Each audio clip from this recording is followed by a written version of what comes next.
I think if you could only visualize the fact of who these sailors were. They had come out of the Great Depression. These were the most humble, obedient, lovable guys you ever saw. And they had this essence of gallantry. They had wanted to be gallant, and they were gallant. We had men in the company who were illiterate. They really could not write. They could barely make an X when they had to sign their payroll voucher. But they were good men. You trusted your lives to them. Valor is very much like beauty. It's in the eye of the beholder. If you talk to any one of those heroes that day, each one of those people would have told you that they were just doing their job. They were just doing what they knew they had to do under those circumstances. Dear B, if and when you ever receive this letter, I will have been shipped home in a basket. I can truthfully say I like you more than any one person I've ever known. I am wishing you all the joy and happiness possible. With all my love, John. Tonight, in an unprecedented television event, hear the voices of Kevin Costner, Richard Dreyfuss, Dustin Hoffman, Jack Lemmon, Robert Mitchum, and Paul Newman as we remember Pearl Harbor.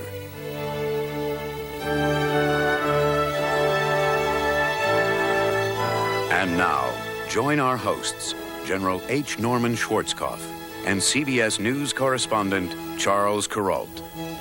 Good evening. Good evening, General Schwarzkopf. Very nice to have you with us. Good evening, Charles. It's quite a story we have to tell tonight, you and I, the story of a nation, a people, and a world, all changed forever by the events of one Sunday morning 50 years ago today. It's certainly a day that changed the face of war forever and probably changed the way America looks at itself and its place in the world. At home, you will see many vivid images of war in these 2 hours, most of them filmed in the heat of battle, some of them after the fact by makers of propaganda films, both American and Japanese, but all of them of the period and true to events. This story is as true as we can make it. And it begins, General, in Honolulu, a place I believe you know. That's right. I was stationed there as a brand new brigadier general, 1978 to 1980. Pretty good duty, is it? Hawaii is viewed in the military as being pretty soft duty, you know. Paradise, pineapples, trade winds, accomplishing nothing but laying on the beach sipping Mai Tais. To you, sweetheart, aloha, aloha, from the bottom of my heart. Oh, we had such fun, and it was so beautiful then. Helen came out here in 37, and I came out the first time in 39 with Admiral Halsey's flagship, the Enterprise. And every weekend we'd go dancing at the Royal and the Moana and the Halekulani and out to the Waialae Country Club, and always wore a long dress and always had a lei. Oh, it was so beautiful. It was just a relaxing time. Maybe as things turned out, it was too relaxing. I enlisted in the armed forces in August of 1940. I was 2 months short of 18. Kind of fibbed about my age. I've been straightening that out ever since. Of course, we were excited, you know. This was very romantic, you know. Exotic tropical isle. Little did we know. I came ashore and I just felt like I was home. I was captured. There weren't any traffic lights. There was a policeman directing traffic at the peak hours. It was peaceful and quiet. And when there was talk of war with Japan, I thought, well, where would they fight? Japan is 4,000 miles away. We felt safe. We didn't even think about it. Prior to the war, they didn't think too much of servicemen here in Hawaii. The population looked upon a serviceman as, if you want to use the terms they used, as a bum who couldn't get a job on the outside. You haven't got the background of what you got. You got 22 whorehouses with sometimes a line of a half mile of gobs waiting to get in. I was 18 years old when I came aboard ship. The USS West Virginia, which was a battleship. And when I first saw that thing, I think that's the biggest thing I saw in my life. I said, boy, I can get lost in that thing. Practically every man in the United States seemed to be here. So that, you know, it was about 1,000 dates a night thing, which you couldn't accept. It was fantastic. I was trying to be a newspaper writer, and that's why I was here in December 1941. Before the war started, everybody practically went back and forth to California on the Lurleen or the Matsonia. And the sort of tearing away from the docks at Honolulu was a dramatic and gripping situation, because when the boat actually began to move, the band would play Aloha Oi, and there wouldn't be a dry eye in the house. Everybody sobbing, even if they didn't even know anybody was going away. It was an entirely different world. The difference between how we lived on December 6, 1941, and how we lived one day later is like night and day.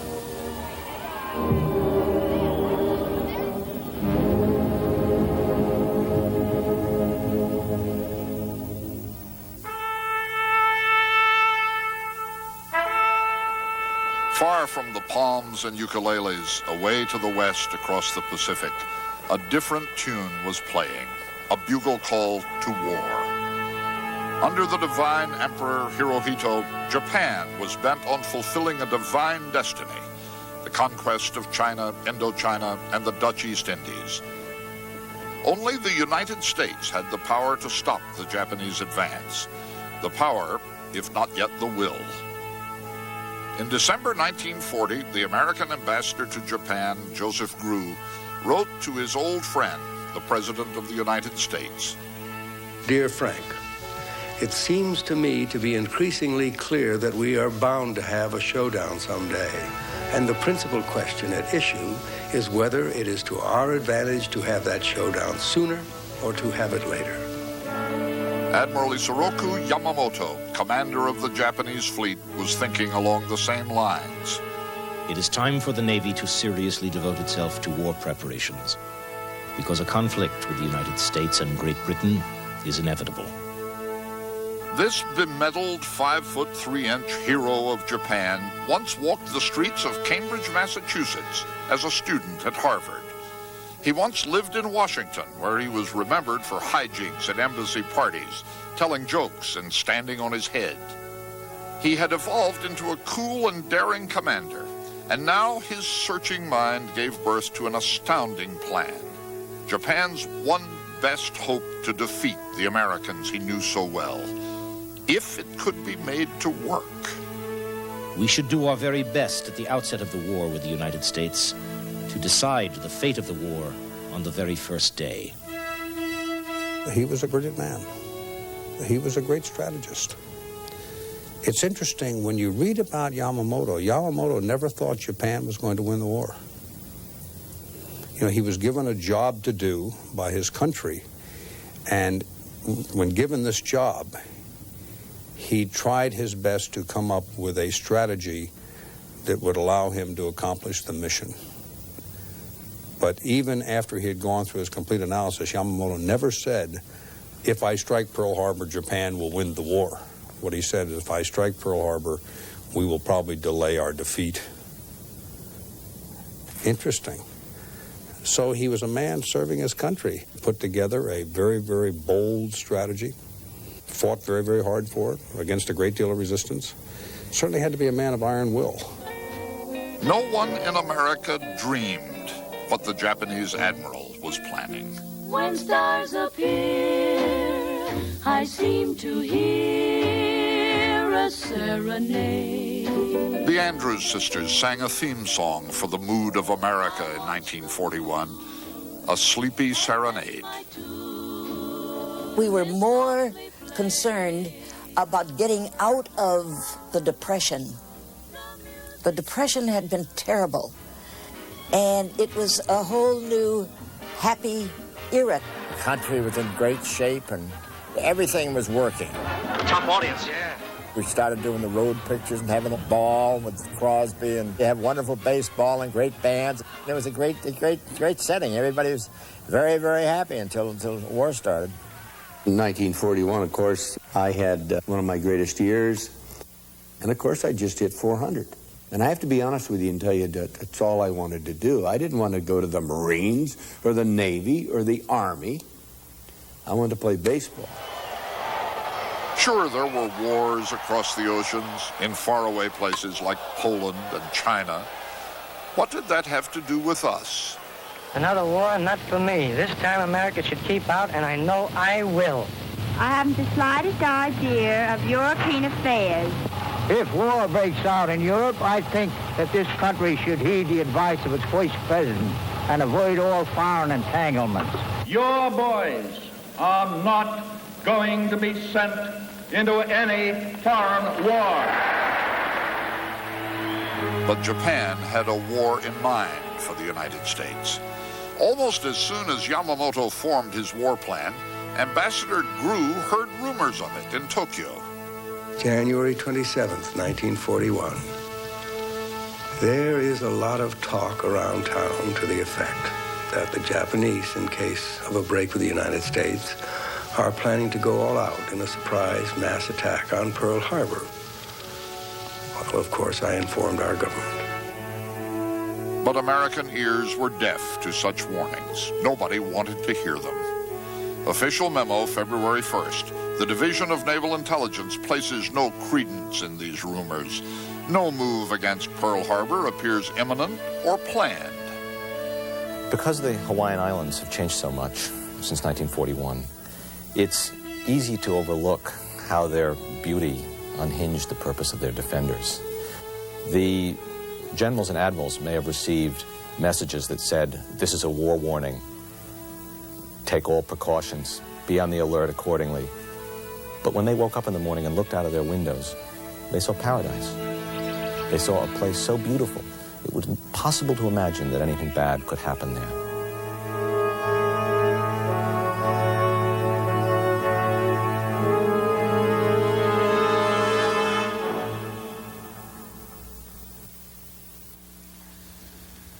General, the U.S. Pacific Fleet was considered a threat by the Japanese, who were at war in 1940 and 41. They thought the U.S. had no business in the Pacific to begin with. And they hotly resented the embargo President Roosevelt had imposed on shipments of oil and scrap iron to Japan, things they needed to fuel their war machine. Yes, the Japanese military strategy called for the execution of what they called the Southern Plan. That's the invasion of Dutch East Indies, Malaya, and the Philippines. Admiral Yamamoto clearly understood that they couldn't execute their Southern Plan without bringing the United States into war. And when that happened, you would have a superior Pacific fleet attacking directly into the flank of their Southern force invasion. They recognized that they had to destroy the Pacific Fleet first.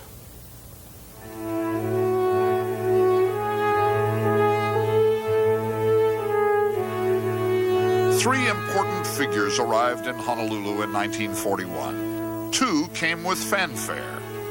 Lieutenant General Walter C. Short to command the Army, and Admiral Husband E. Kimmel to be commander of the U.S. Pacific Fleet.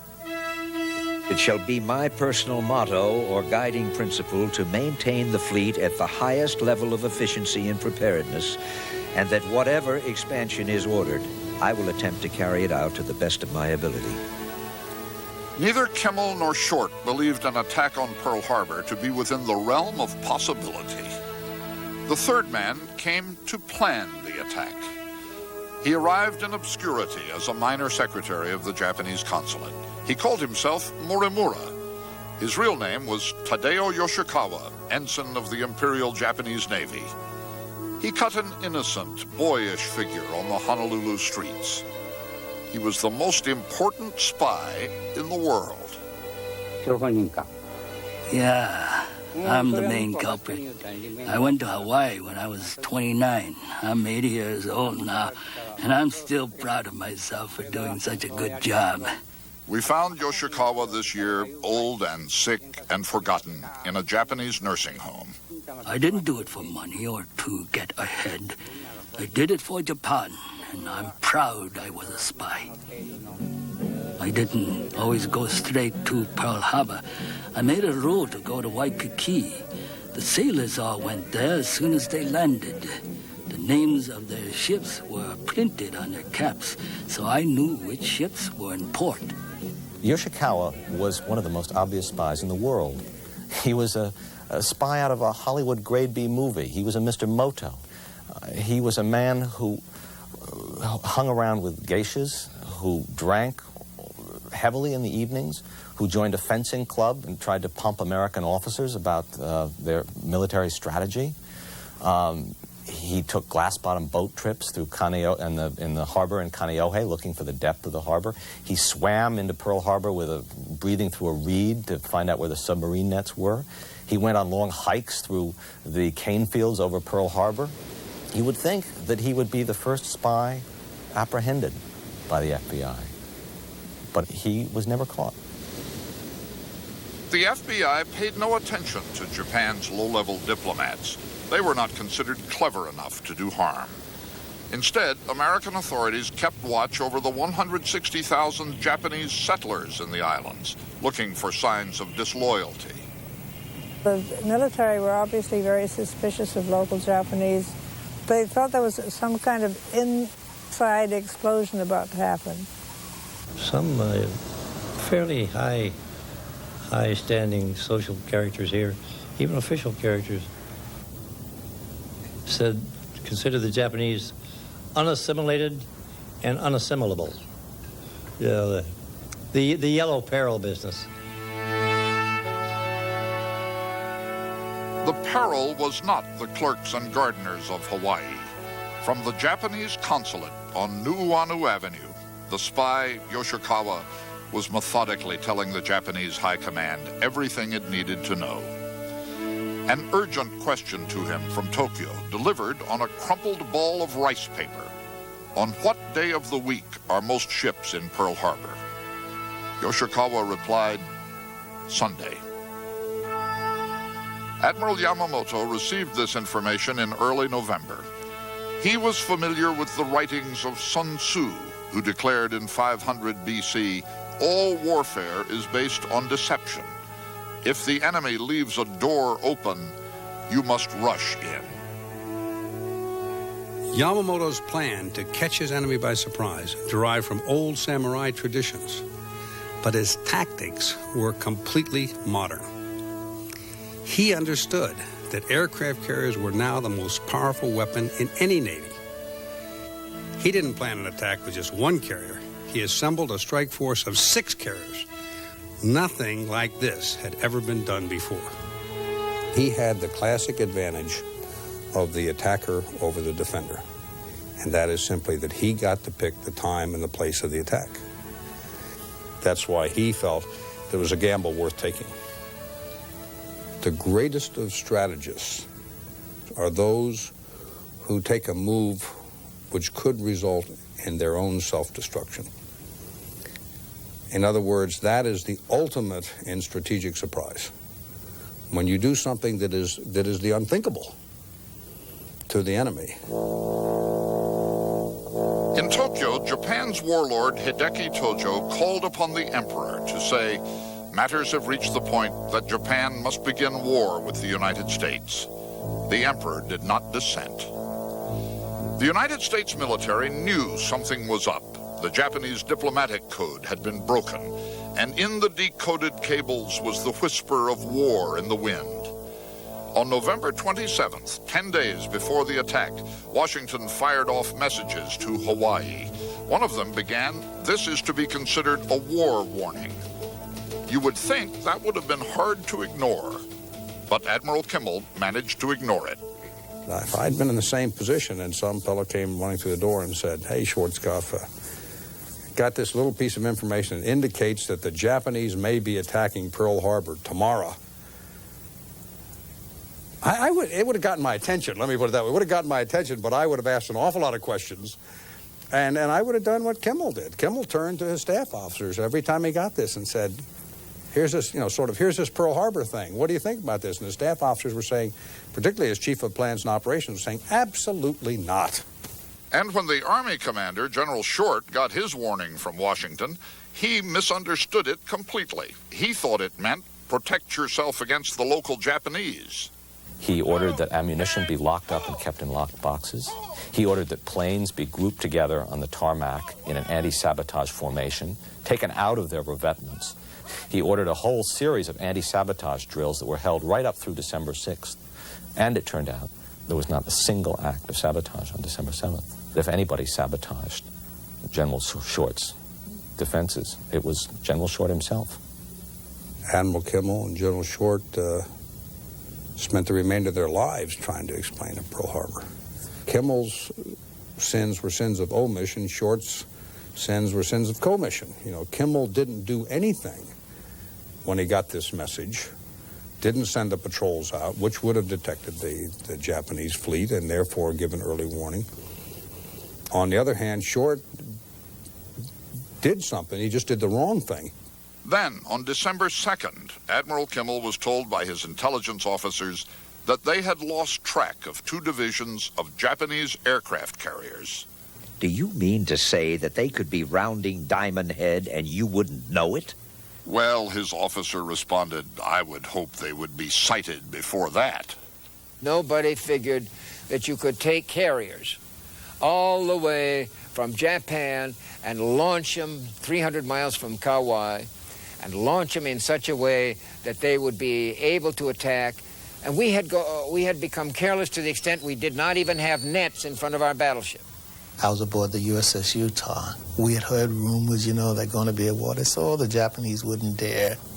And the rumors were, they couldn't see well, they couldn't fight at night, they couldn't shoot, they know nothing about navigation, they'd run over each other at sea, All fantasies. We did not know the Japanese. This overconfidence reached a crescendo in the last couple of days before the attack. On December 4th in Washington, Secretary of the Navy Knox said, "Whatever happens, the U.S. Navy is not going to be caught napping." 2 days later, Senator Brewster of Maine said the United States Navy can beat anybody else anytime, any place. Now, comments like these were immediately reported back to the islands on the wire service and reinforced the delusions in Hawaii that people were living in a Gibraltar. I was in the Army Air Corps. I joined up when I was 21. I went to Hawaii immediately. I remember that the week before the attack, I had read an article in one of the leading magazines. It may have been Saturday Evening Post or Conyers, whatever. It was called Impregnable Pearl Harbor.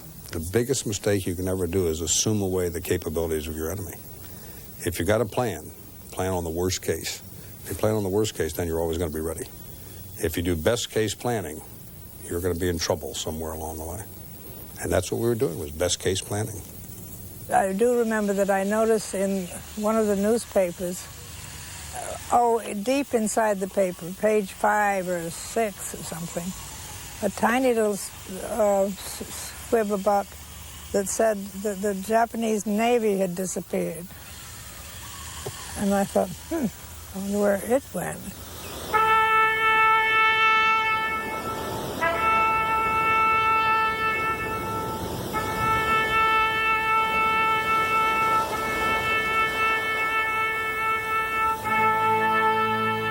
The Japanese fleet set sail with an exceptional deception plan, shuffling around the call signs of all their ships, so anyone listening would think it was one type of ship when it was actually a completely different type of ship in a different location.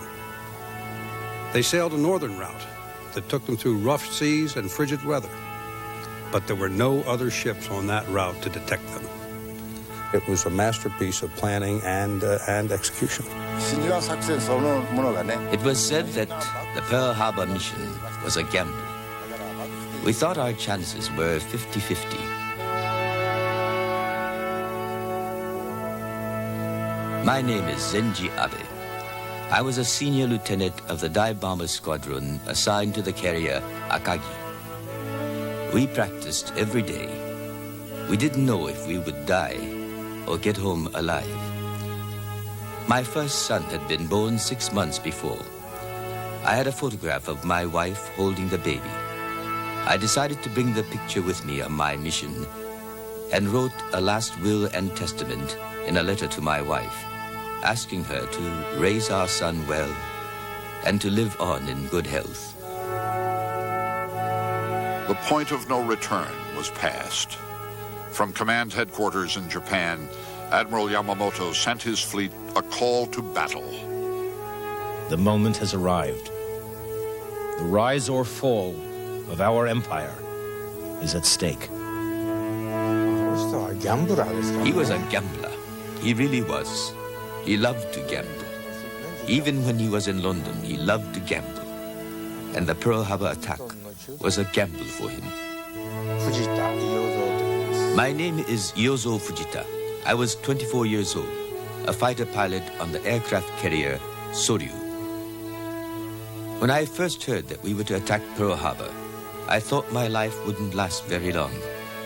I've been thinking that if war started, we would die wherever we attacked. On December 6th, President Franklin D. Roosevelt sent a cable to Hirohito. Both of us, he wrote, have a sacred duty to prevent further death and destruction in the world. To his wife, Eleanor, the president said, "This Son of Man has just sent his final message to the Son of God."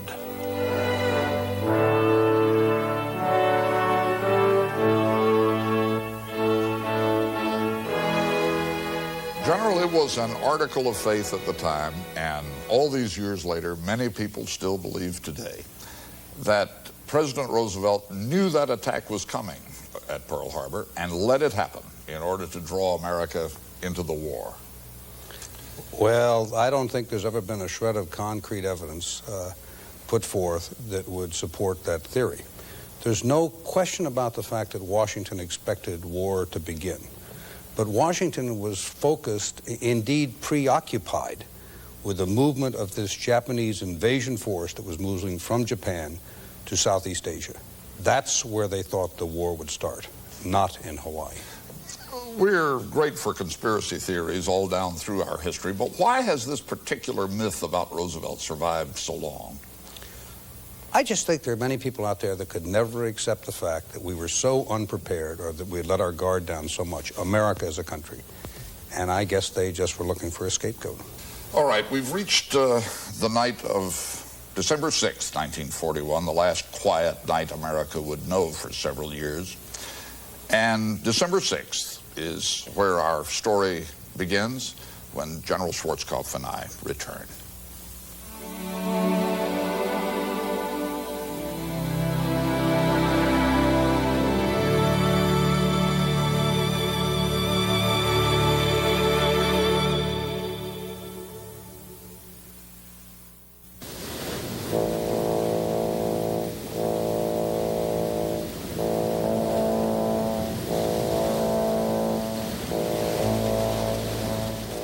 On the night of December 6th, hours before the first bombers took off from the Japanese carriers, 5 primitive midget submarines were launched toward Honolulu.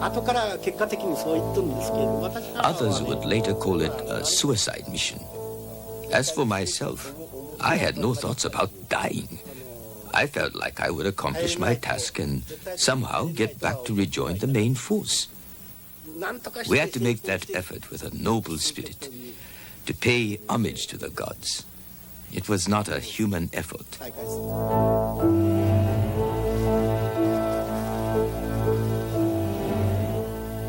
When you get right down to the actual hours right before the attack, a certain degree of, I don't want to call it serenity, sets in, but perhaps a certain degree of fatalism sets in. You recognize at this point that the die has been cast, the plan has been made, And now it's going to happen.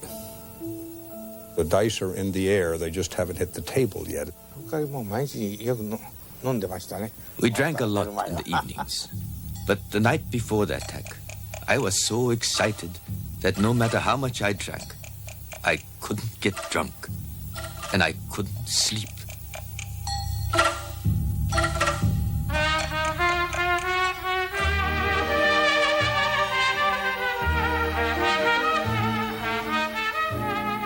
December 6th was an absolutely average Saturday night in Honolulu. The officers went to parties, dances, and starting at about 6 o'clock, what's been described as a great white river of sailors flowed down Hotel Street from the YMCA towards the bars and the tattoo parlors. Many of the sailors on December 6th gathered in the Block Arena in Pearl Harbor for a weekly event called the Battle of the Bands, which was a competition between the orchestras on the different battleships. And there's a picture from that evening. It's a picture of the band of the Arizona. And I think it's perhaps the most tragic picture of all of the Pearl Harbor pictures. You can see the boys, really high school boys, holding the instruments that they'd presumably learned how to play in high school and looking proud that they'd just come in second. And because they came in second, they were given a reward. They were told that they could sleep late tomorrow morning. And because they slept late, not a single one of the boys in that photograph would survive the attack.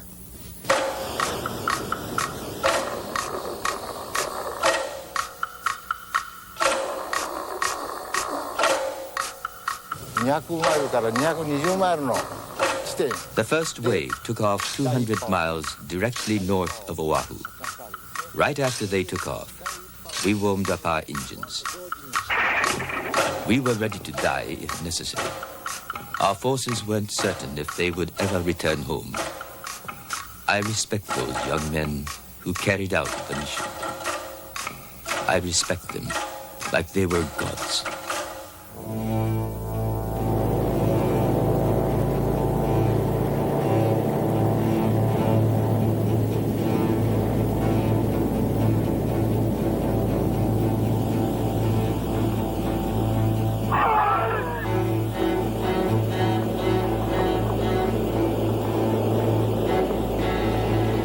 At 5:50 a.m., the Japanese carriers turned slowly into very heavy winds.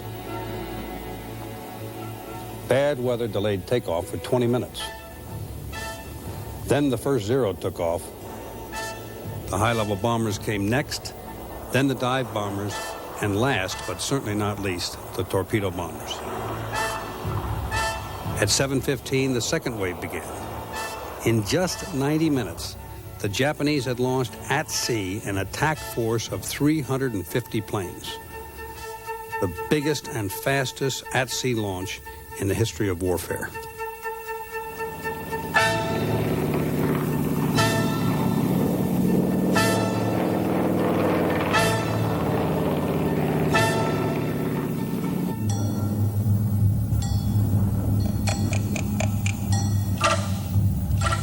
Charles, in order to set the scene, we can just imagine what's happening at this time. Hundreds of airplanes in the air, massed north of Oahu, ready to attack. The first wave to come in and destroy our Air Force on the ground before those planes can interfere with the second wave of the attack. The next wave's prepared to come in and attack the principal target from both sides, that target being Pearl Harbor. But more importantly, the U.S. Pacific Fleet that was in Pearl Harbor. The plan had been war-gamed, rehearsed. Every pilot had been involved in a dress rehearsal in harbors inside Japan. And every pilot knew what his principal target was, and if he couldn't find his principal target, he had an alternate target to attack. And of course, the main target was right here, the U.S. battleship lined up like ducks in a row. In order to attack these battleships, the Japanese had even designed two new weapon systems, a shallow water torpedo to take care of the shallow depths in Pearl Harbor, and an armored piercing bomb designed to penetrate the decks of the battleship and then explode inside. And both those weapons worked terribly well that morning. Unfortunately, they did. The United States had a new weapon, too. It also worked well on the morning of December 7th, and it did the American side no good at all. The attack on Pearl Harbor, when we return.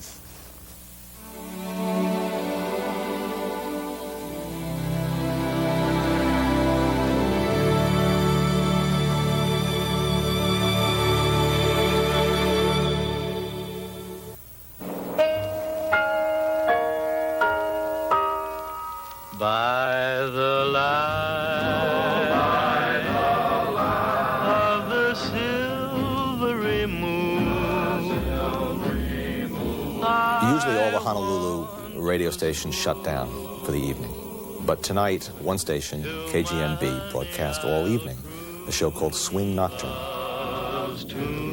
And the reason for this was that the Army wanted a radio beacon for a flight of B-17s that was coming in from the mainland. Now, of course, this same music was also a beacon for the Japanese north of Oahu. Dreams will bring love, dreams will be cuddling soon by the silvery moon.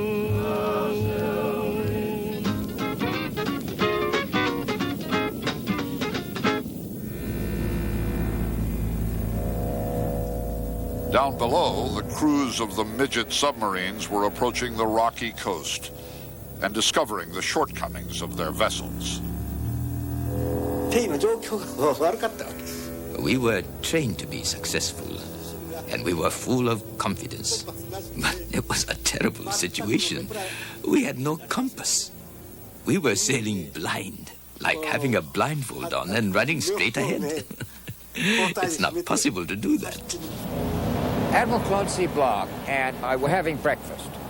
And the Admiral was excused himself several times to go to the phone. And went to the phone and he came back and he was mumbling something to his wife about they've seen a midget sub at the entrance.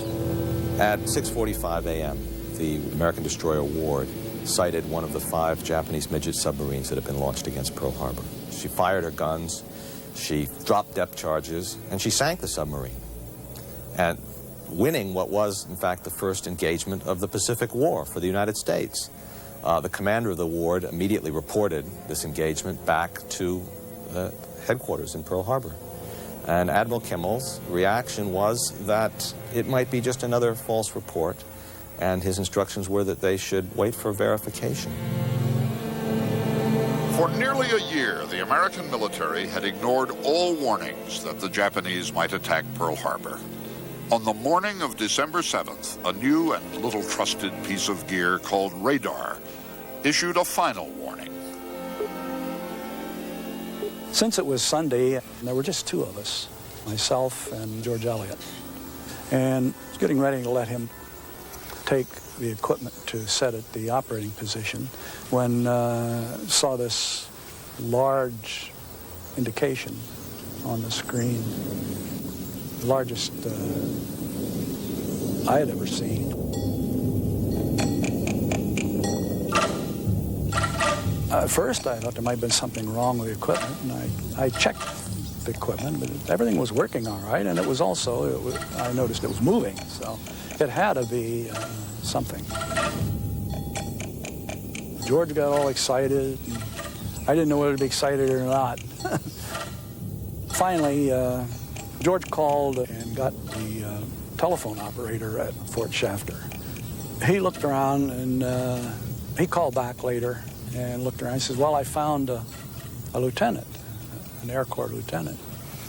So I talked to him and I told him that we had this very unusual event. And he listened and said, well, it's okay. He didn't think it was anything that we should be concerned about. So I told him again, I stressed how large it was and how it had been bigger than anything I ever seen, and coming right at us. And he said, well, no. What I found out later was that he thought it could possibly be a flight of B-17s coming in from the coast. Of course, we had no knowledge of that. The only thing I could say about that is it was coming from a very unusual direction to be coming from San Francisco. I want to reach back 50 years into history, and I want to shake some of these officers. I want to say, don't put that phone down. You know, don't make that decision. Don't say that. I think when people talk about Pearl Harbor as a nightmare, this is what they mean, because these last chances have all of the qualities of a classic nightmare. When you consider them now, 50 years later, they have an inevitability about them. It's like a train heading down the tracks and heading for someone who's unaware of what's going to happen, and you shout and you shout and you shout, and the train keeps moving and nobody gets out of the way.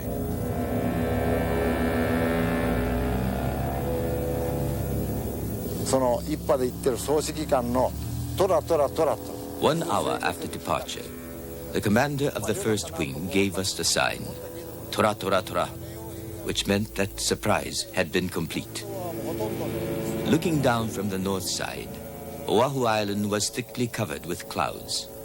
Through an opening to the south, I could see ships in rows. 2 ships were paired up alongside one another, like dried sardines.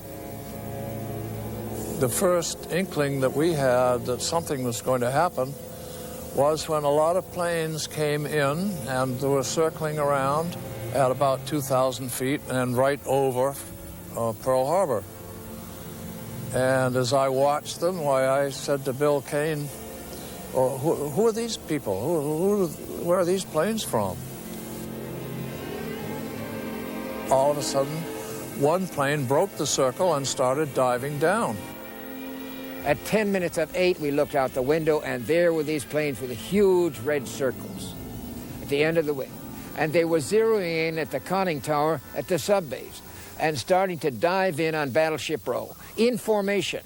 I can just see myself on the quarterdeck, and we were talking to one another, and Stanley Bukowski, and we saw these planes, and he was saying, doggone it, he said, we're going to have a drill on Sunday. He says, don't they have any consideration for us? This is Sunday. We should be having a drill. We've had them previously to that, and we have them all the time. He says, give us a rest. My father was a sportsman pilot, and he and I used to fly on Sunday mornings.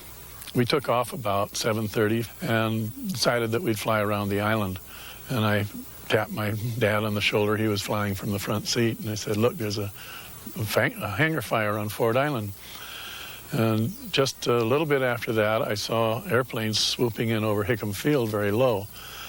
And I tapped my dad again, and I said, hey, it looks like P-40s at Hickam Field. And he looked down, and he said, P-40s, hell. He said, they're Japs. At 7:55 a.m., the impossible thing occurred. The Japanese attack on Pearl Harbor began. My ship was going to play the Star-Spangled Banner. We had the band up on the deck.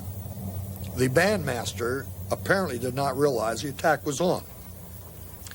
And at 8 o'clock sharp, he started playing the Star-Spangled Banner, at which point one of the planes flew over and dropped a torpedo. The bandmaster stopped in mid-beat and waited till the plane went by, and then he came on the downbeat, and they finished playing the Star-Spangled Banner, and then the band ran for their battle stations.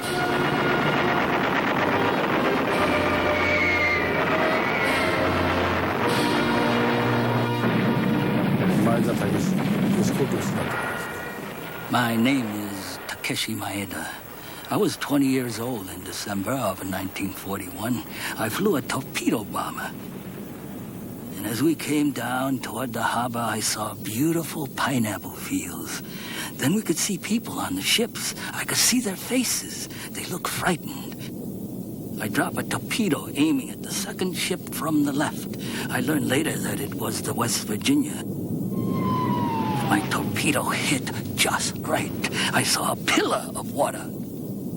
When the torpedoes hit, this tremendous wall of water just washed us right back across the quarterdeck to the other side of the ship. And when we hit the railing and we got up, and Stanley and I, we looked at one another. He says, what the hell was that all about? He said, what's going on? And about that time, we saw this Japanese plane fly over the ship, and he couldn't have been more than, maybe 100 feet from us, and we could He just kind of looked over the side, and we saw him smile, and I'll remember his face until the day I die. I just can't forget it. And I bet I dream about that guy. I've been dreaming about him for over 50 years. Civilians and servicemen who witnessed the attack on Oahu had a common sequence of emotions. First, they felt denial. They denied the possibility that it could be the Japanese who were attacking. In fact, General Short first thought that it was a training mission gone wrong. And then finally, when he was told that it wasn't, that it was the Japanese planes, he said, it's ridiculous. Even when he saw the planes, when he saw the meatballs, when he saw the bombs dropping, when he heard the guns and the strafing, when he got reports, he still thought it was ridiculous, impossible. It couldn't be happening. My father decided that since there were no airplanes at our level, that the safest thing for us to do was just to stay where we were, because it looked like a hornet's nest under us. There were just airplanes flying all over the place. So finally there was a lull, I would guess 20 minutes later, and we started to spiral down. It turned out that we were right in the path of the torpedo planes that were coming in to torpedo the battleships. The rear gunners would glance over and see us and then swing their gun around and start shooting. We saw the sky full of bursts of anti-aircraft shells, and the attacking planes were low overhead. KGPQ to Car 20, proceed to 610E Damon Track. Complainant reported a bomb fell through his house while he was having breakfast. Then women and children began streaming up the hill in front of our place. And one little boy said to me, "My father told me to keep going up this hill as far as I could." I wondered if they'd bother about me. And I decided their target was Pearl Harbor, and they wouldn't waste ammunition on me. KGPQ Car 20, KGPQ to Car 20, proceed to 610E Damon Track. An unknown woman reported a bomb fell near this address. About 5 minutes of 8, there was a terrible explosion, 2 terrible explosions that came from Pearl Harbor. They shook the house, they shook us, and then we could hear the planes coming over our house. I thought, well, we'll all be killed. So I went down to be with my family. And I sat there thinking about my dear husband, and I had no idea what had happened to him. But in my mind, I finally decided that he would live and that I would be killed and he would marry someone else. And it infuriated me. Thinking back on it, I can't believe how mad I got. But I was determined I was going to live.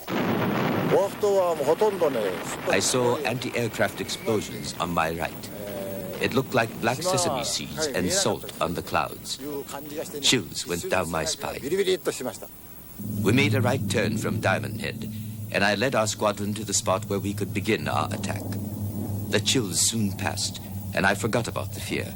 I was only concentrating on our targets. There was no way they could miss. They were all alone up in the sky, and we're the target. And I'm in the bullseye of it for the whole day. I was on guard duty. It was this fellow, my friend, Mannix, came down from the barracks, and he and I were talking. He was telling me what was going on in the barracks. A lot of guys were killed in their sleep. And they're dropping bombs, and the planes are lower and lower this time, so obviously they can't miss. And we're driven up into the air by the concussions. And each time I'd say, "Are you okay, Maddox?" And he'd say, "Yeah, are you okay?" And, except for more bumps and bruises, I was okay.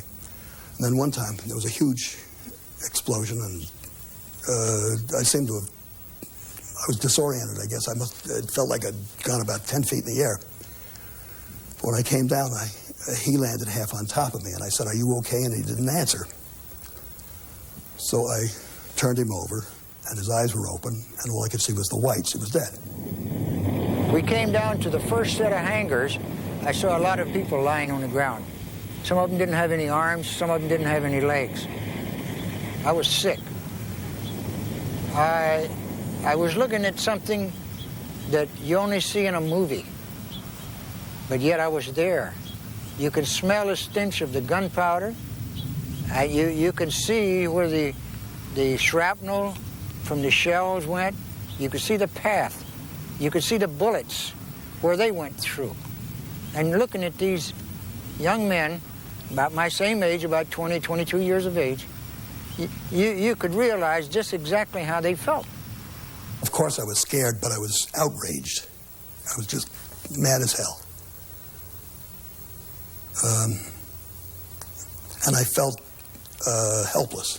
And that was the worst thing about it. I just felt like there was nothing I could do about it. That was more important than being scared. A fire broke out, I remember, and it was approaching the armament room where we kept all the ammunition. And these wounded men got off their backs and climbed on benches, grabbed fire extinguishers, and helped put the fire out, which was one of the bravest things I've ever seen. The ambulance drivers came out when they could. When they got shot at, they had to go back. We loaded up about 15 stretcher cases, and then somebody says, "Here they come again." We had to go inside to keep from getting blasted ourselves. And when we came back out, the Japanese had just riddled everything.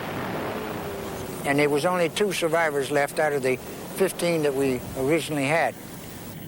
I was in shock. If I'd known what an atomic bomb was then, I could have thrown it at them.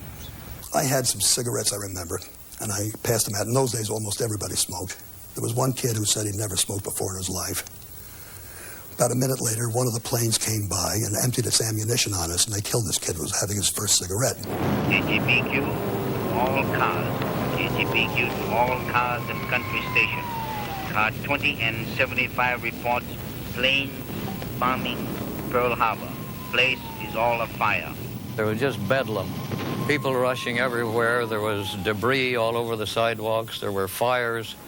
Sirens were screaming, and ambulances and fire engines. And I weaved my way through this pandemonium, giving my identification, and finally I got out to Tripler Hospital. Tripler Hospital at that time was a 250-bed hospital. And within a half hour after the bombing started, they had admitted 1,500 casualties to that little 250-bed hospital. When people remember Pearl Harbor, they don't think of the carnage. And this is because the photographs at the time were sanitized. It was thought bad for morale if people in the mainland could see what had really happened. So they didn't see the bodies lined up on Ford Island in front of the officer's bungalow, their blood soaking the grass, their limbs hanging from the branches of the banyan tree overhead. They didn't see the corpses stacked up to the windowsills at the Hickam Base Hospital. And they didn't see those 40 garbage cans full of amputated limbs outside of Tripler. And they didn't see the amputation saw at Tripler that was used so often that it was said to be hot to the touch. After the third wave, I must have looked awful. I know I was bloody and battered, but I was not wounded. An ambulance came by and told me to hop in. He said there was a Purple Heart and a bed waiting in the hospital for me. And I said, no way, I wasn't going to deprive somebody who needed it of a bed. And he said, so long, hero. Well, I didn't feel like a hero. I went through the casualties and chose the ones that I thought I could help. Well, that started a 3-day surgical marathon. And I operated day and night for the 3 days. We'd stop long enough to take a bite to eat or just lean against the wall and sleep for 5 minutes and then go on to another case. 5 of our vessels approached Pearl Harbor. One got caught in a net. Another got stuck at the bottom, and the crew decided to blow themselves up. Another aimed at the Chicago, but it was too close, and the torpedo went under the Chicago and hit another ship instead. Unfortunately, that ship was used as living quarters for Navy personnel, a large number of whom died. Originally, I was supposed to attack an aircraft carrier, and I remember that we were very disappointed when we learned that there were no enemy carriers in the harbor. Instead, I went after the Arizona. I was a Marine aboard USS Arizona. I was 24 years old. Okay. Yes, I was scared. And thinking that, will I ever see my family again? Will I ever get home? And then at about 15 minutes after 8, there was this bomb coming down, and we all looked up and we saw it. And the thing looked like a Volkswagen coming down. It looked that big. And we thought it was going to hit us. And we all hit the deck. And, of course, it hit the Arizona. The bomb landed forward in the ship, and it went into the fuel and ammunition chain, and then the entire ship blew up. Tons and tons of ammunition, thousands and thousands of gallons of fuel, all blew at one time. And when this debris went past us, it went hundreds of feet in the air, the insides of that ship. It's just something that you can't really tell how bad that was, how loud it was. Couldn't hear it for a couple weeks after that. And when she blew, the next thing I remember was this tremendous big ball of fire, and then it looked like some great big wind just picked us up and slammed us up against the forward part of the bridge. When we picked ourselves up and looked back aft towards the Arizona, she was just one big ball of fire. It started shuddering, shaking, and we looked out, and there was nothing but a white furnace in front of us. And those people come walking out of that furnace with all their clothes burned off and charted black. I touched one man that I knew. His skin come off of my hand. The word horrified doesn't describe it. I felt so terribly badly for these boys. They were blown right off of their ships. They're blown off the Tennessee, blown off the West Virginia, blown off of the Maryland, and blown into the water. The Oklahoma took 10 torpedoes and I believe 2 bombs. And when I saw her rolling over, I'll never forget this as long as I live. It seemed like everything went into slow motion. Have you ever had a dream like you're running real fast and yet your feet are just barely moving?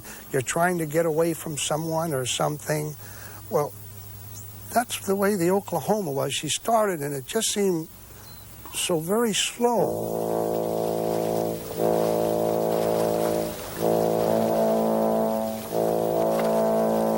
We watched the water rise and felt the deck slipping from under us as the list became more pronounced. The deck slipped out from under me and my hand snatched at the empty air. As she rolled over, I was pitched into a mass of dead and dying. Then the dark waters closed over me as the ship came to rest upside down on the bottom of the harbor. It happened too quickly for us to have known much fear, too quickly for us to get out. On the other hand, it had seemed like a lifetime. The bodies of our shipmates bobbed against the handling room entrance to the passageway. Sooner or later, we would join our dead comrades. Perhaps others were joining me in my silent prayer. God, please get us out of this. The air above us was thick with black smoke. We were doing the best we could. There was a destroyer ahead of us, but we had to pass it. We could have sunk that destroyer, but our orders were to sink a carrier and then a battleship. Because of the heavy bombing and the rough waters, most of our equipment broke down. We were pushed against the coral reefs several times. Our torpedoes couldn't be fired. There was nothing we could do.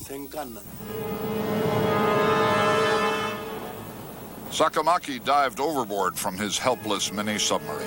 The breakers washed him unconscious onto a Hawaiian beach. When he woke up, a U.S. Army sergeant was staring down at him.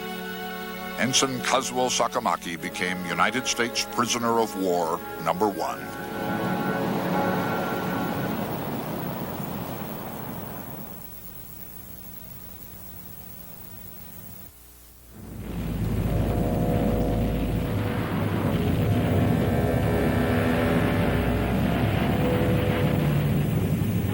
Admiral Kimmel was as helpless as a sailor swimming through burning water. He couldn't do anything. All he could do was watch the destruction of his fleet. And as he stood at the windows of fleet headquarters, a spent .50 caliber shell flew into the room and struck him on the chest. And it fell to the ground. He picked it up, and he turned to the people around him, and he said, "It would have been more merciful had it killed me."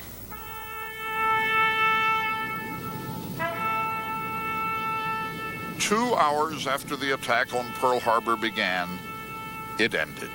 With a loss of only 29 of their 350 planes, the Japanese squadrons returned to their carriers. Our squadron lost only one aircraft in the attack, but I wasn't sure if we'd been successful or not. Sometime after we returned, we were surprised to learn that we had done a very good job. It was almost identical to the way they planned it, with the exception of the fact they never went back for the third wave. The commander, who had been hesitant all along about the risk, decided he didn't want to take the risk. Had they gone back with a third wave, they would have really fully executed their plan, and it would have been far more devastating a strike. After the planes returned to the carrier, the ship turned toward Japan.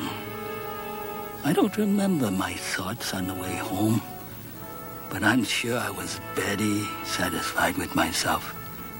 But then, I was only 20 years old. Calling all cars and country stations, information, parachute troops landed somewhere on Oahu, wearing blue clothing, red shields. Orders from the Army, shoot on sight.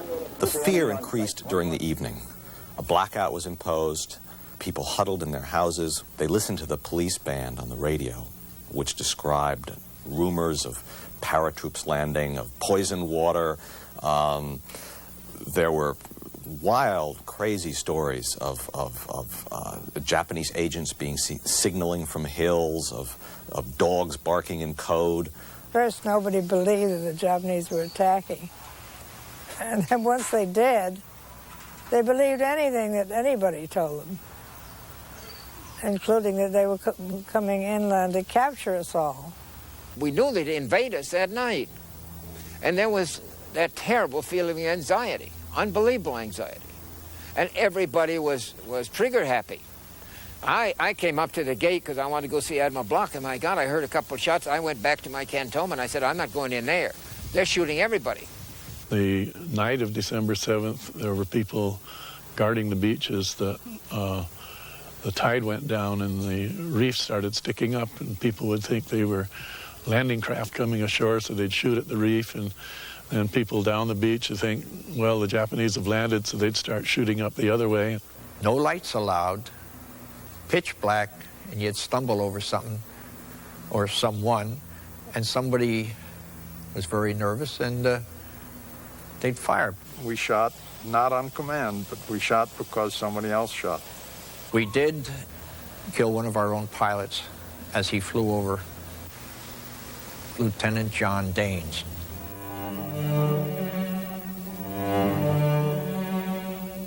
Dear B, if and when you ever receive this letter, I will have been shipped home in a basket. I think it only fitting for you to know that my only regret is not to have snatched you up and married you when I had the chance. I can truthfully say I like you more than any one person I've ever known. I am wishing you all the joy and happiness possible. I remain yours forever. With all my love, John.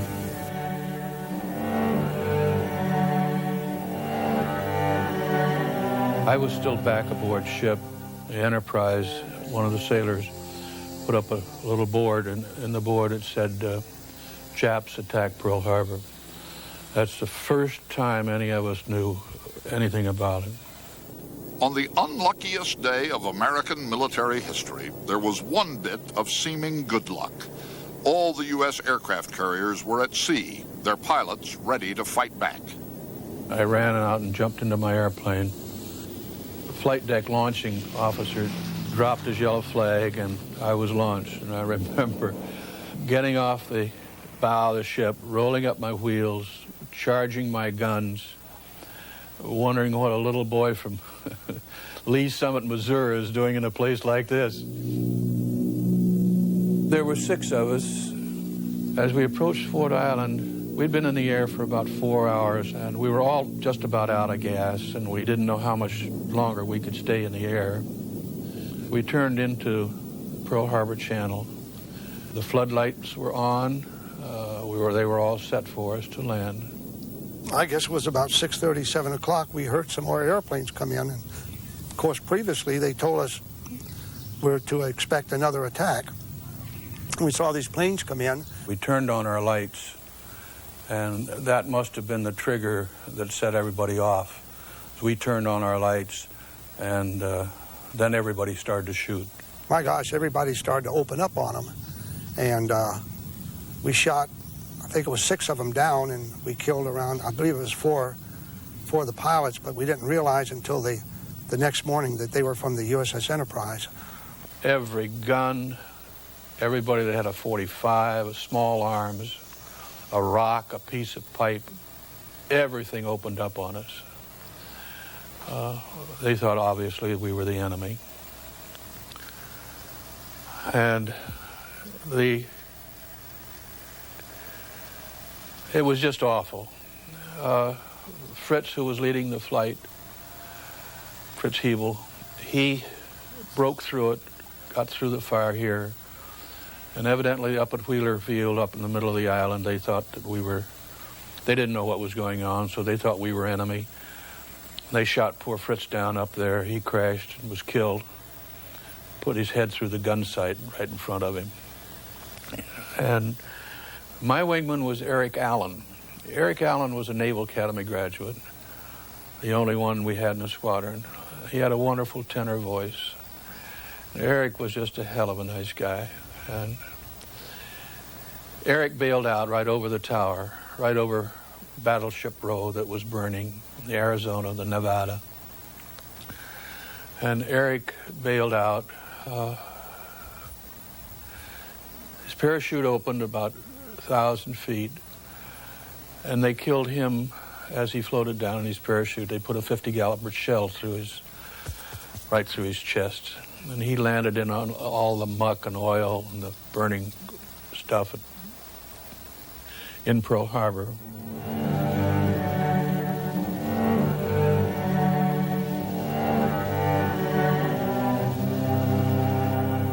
I thought of home in Massachusetts. My mother and father and sister. They'd be sitting in a little house in the farm country, wondering about me. It'd be cold there, the first thin ice in the brook, and the trees stark and bare. I thought of the other men at Pearl, huddled under cranes or piles of lumber and steel. Those who had died without knowing, and those who were trapped and would die by morning.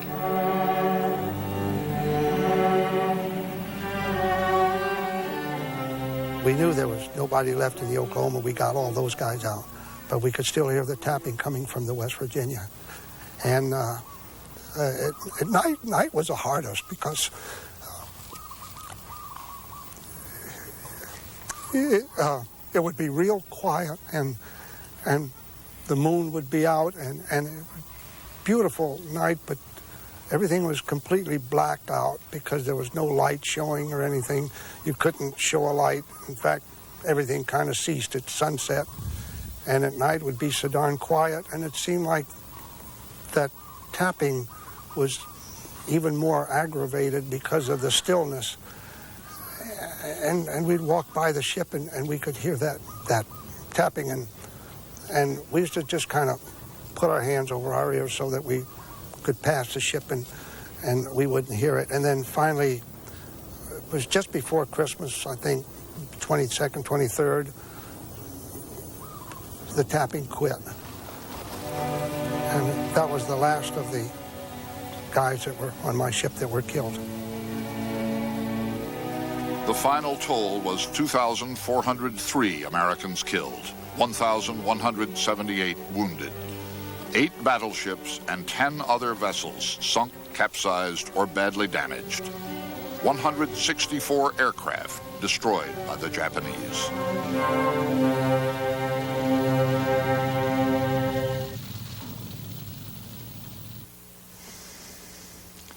I suppose everybody who was alive 50 years ago today remembers where he was and who he was with when he heard the news. Where were you?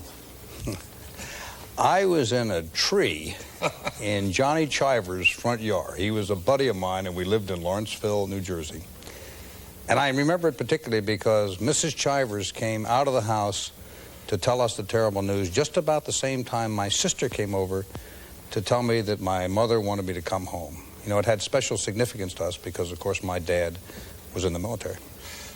We had a ritual Sunday afternoon drive, as so many families did in those days, and we always stopped at a little country store where my dad would go in and buy a big nickel bag of peanuts, enough to feed everybody in the car. And this morning he didn't come back for a long time, and when he came back it was without the peanuts. He had a very solemn expression on his face, I remember. He had been in there, hearing the news on the radio.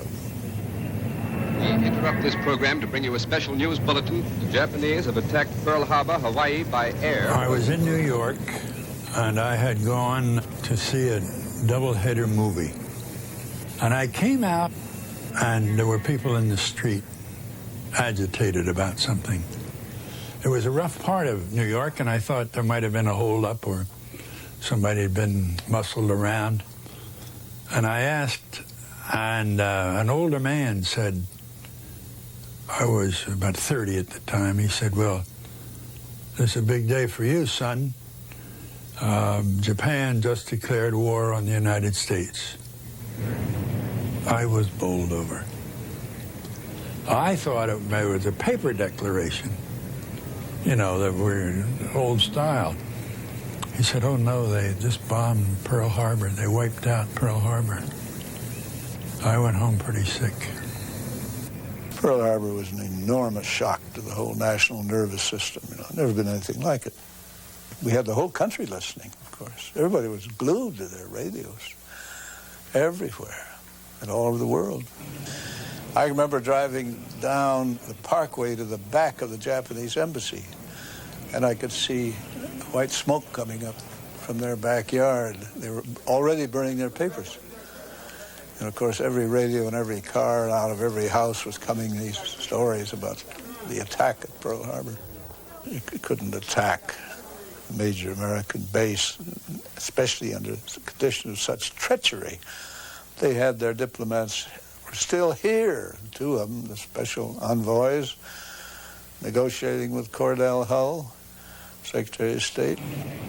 The 2 Japanese diplomats, Nomura and Kurusu, had arrived at the State Department December 7th to deliver a message breaking off relations.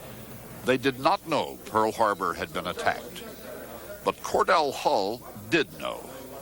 In all my 50 years of public service, I have never seen a document that was more crowded with infamous falsehoods and distortions on a scale so huge that I never imagined until today that any government on this planet was capable of uttering them. Scoundrels, pissants. They were lucky to get out of here alive. I mean, they could have been lynched on the streets. The fury about this. You stir up this country and make it feel kicked around and insulted. You've stirred up quite a nest of bees, you know. Hitler never understood this country, nor the Japanese. They thought we were soft and pleasure-loving. We didn't have the discipline to stick through a tough, long war and take a lot of casualties. I don't know how they think this country was explored and developed. It wasn't done by wimps. But they didn't know that. Japanese at the time, without any restraint, went around shouting, "Banzai, Banzai, Japan is victorious. We have hit the enemy at Pearl Harbor." That was wrong. The seeds of Japan's defeat were already right there. Yamamoto's aim was to impress the United States with Japan's power. That was a mistake. A very big mistake.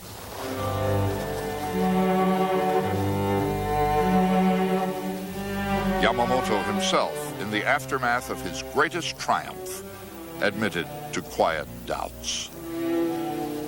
I fear that all we have done is awaken the sleeping giant and fill him with terrible resolve. December 7th, 1941,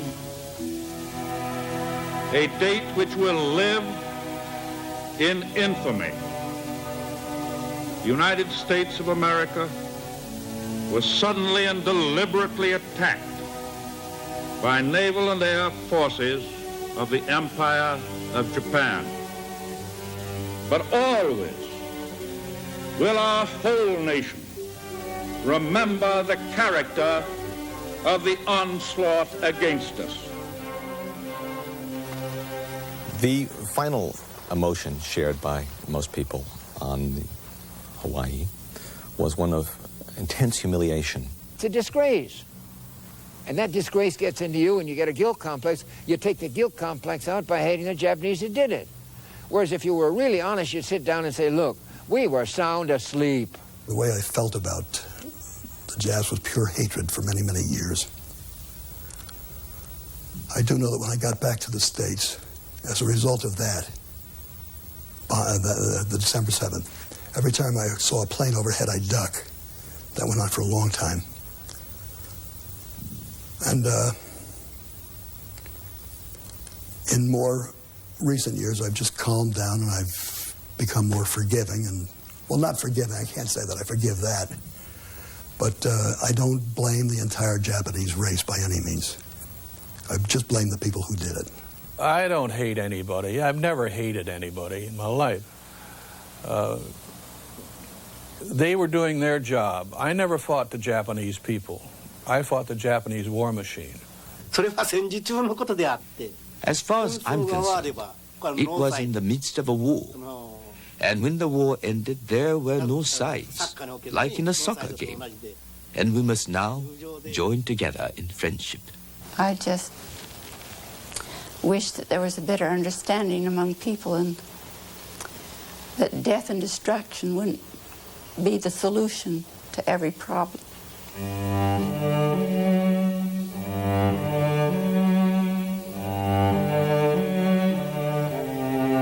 Remember Pearl Harbor became the slogan and anthem of America in World War II.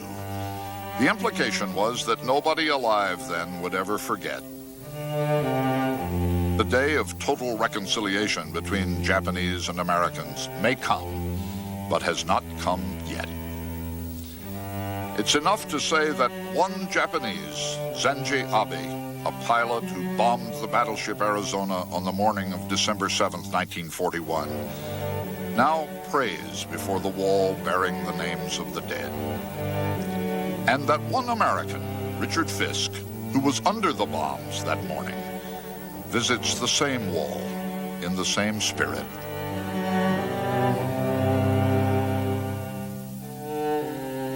This is part of our heritage. Those boys that readily gave their lives that morning, they should be remembered, and they should never forget what our young Americans stood for at that particular time. And God, wouldn't it be wonderful if we had no more memorials to be built for the fallen, but only for the ones that accomplished something in this life and to make this a better world. Wouldn't that be wonderful?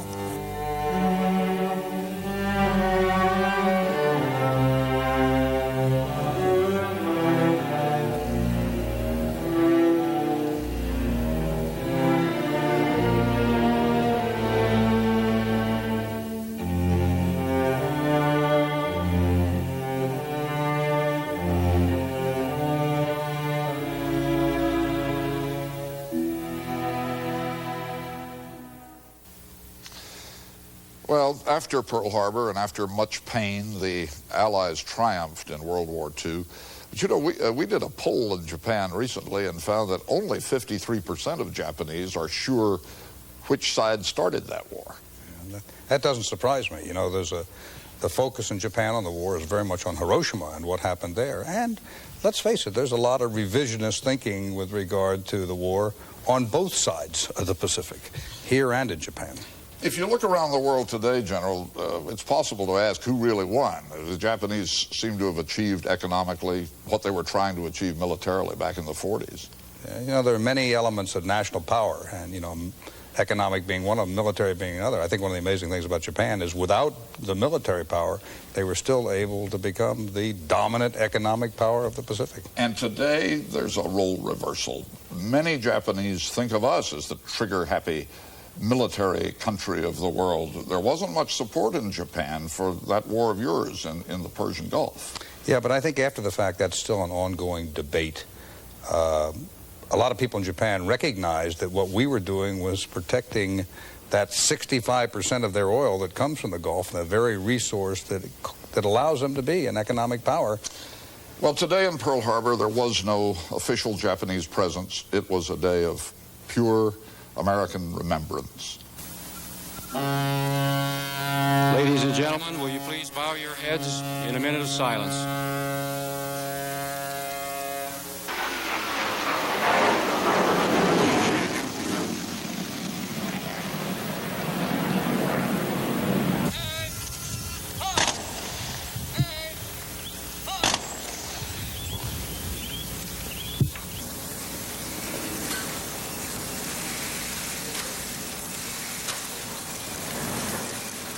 Look at the water here, clear and quiet. It wrapped its arms around the finest sons any nation could ever have, and it carried them to a better world.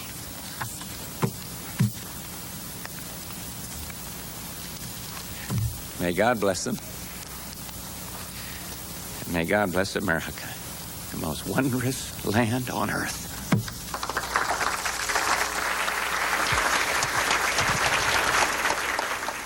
And now we are joined by the President. Keeping us straight on our history of the day, Mr. President, we have your old friend Norman Schwarzkopf on the line with us, too. You got a good man there, man that made this country proud. You set a tone of healing in nearly everything you said at Pearl Harbor today, it seemed to us. Can you imagine a day when a Prime Minister of Japan stands beside the President on a Pearl Harbor Day? I can. I can also understand, Charles, the bitterness that some families have. After the little piece that you probably saw at Arizona, I went back into another room, and I put my arm around the sisters and the daughters of some that are still entombed in Arizona. And I can understand if a survivor family have a bitterness and have a anger, but this is not a time for rancor. This is a time to go forward. Mr. President, this is Norm Schwarzkopf. I've just got to tell you, as somebody who was with you a year ago with the troops last year, seeing you on the Arizona and seeing you with those veterans in a very, very special way, a very different way, but still with the troops, it made me feel great. Well, I think back with Colin sitting there and you halfway around the world back in New York, I thought of that today. And I'll tell you why. It's something that you expressed so clearly every time you had a chance, and that is the character of the kids, the young men and women now in our armed services. And there's a parallel there. I remember my buddies and the guys I flew with and the people that maintained the planes and the Marines and the sailors and the soldiers.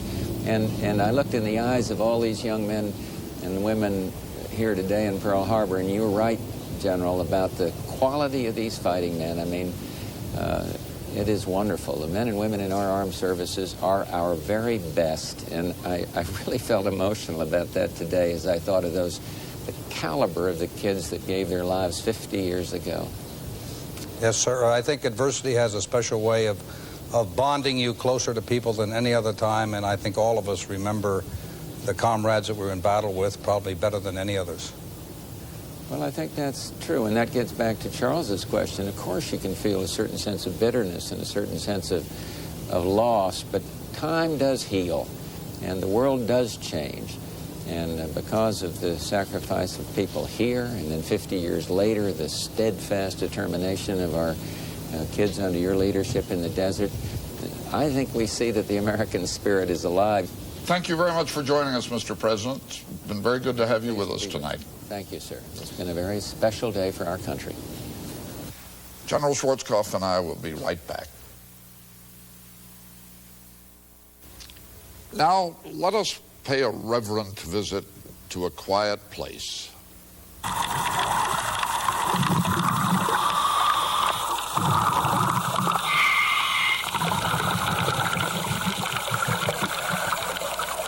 Under the crust of coral, the great raised letters on the stern can still be made out. A-R-I-Z-O-N-A.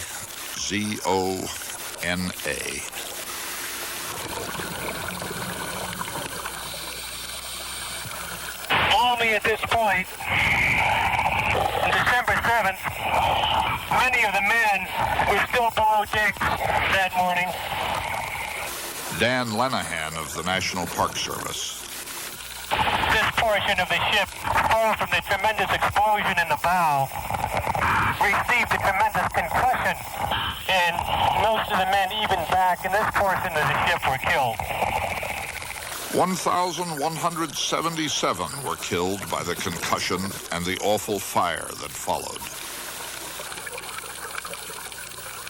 Here are the cups and bowls of a breakfast interrupted. Here are the silent guns.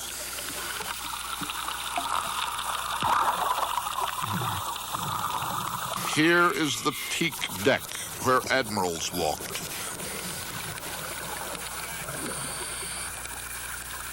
Here is a porthole half filled with air.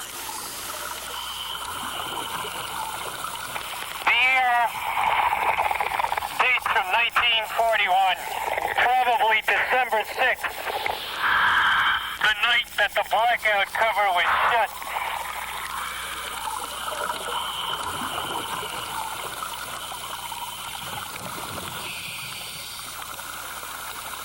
And here is an opening to the decks below. Most of the Arizona's crew is still down there. Like other points on the ship, we never enter here, never enter into the open turret areas or internal access points because we consider the Arizona a grave and a sacred place. The great ship is still bleeding. Globules of oil from the bunkers rise to the surface, where they become a rainbow sheen marking the spot. The living above wish to remember the dead below. In the rainbow, purple flowers float.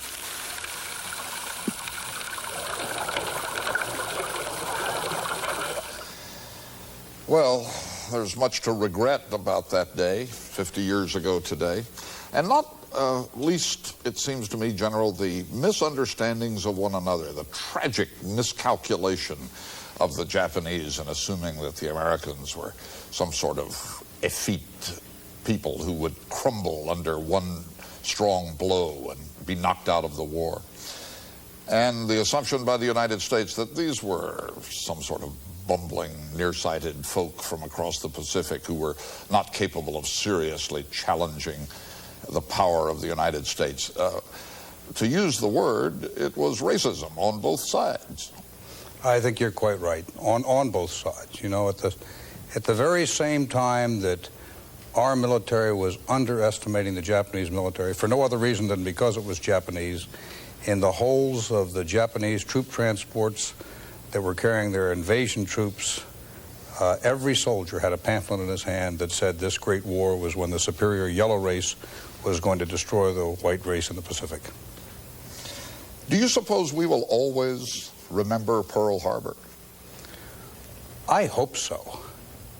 First of all, we had an incredibly high loss of American life. And that loss was compounded by the fact that at the same time we were losing those lives, two governments were giving hope to their people that they were negotiating for peace. I think that will forever remain in the Americans' lives. And finally, I think we need to remember Pearl Harbor because we need to remember that wars are indeed fought not by governments, but by human beings, the same human beings we saw on this program. It's the men and women of the armed services that ultimately fight the wars and die. Maybe Roosevelt was right then, a date that will live in infamy. I'm quite certain it will. We'll be back.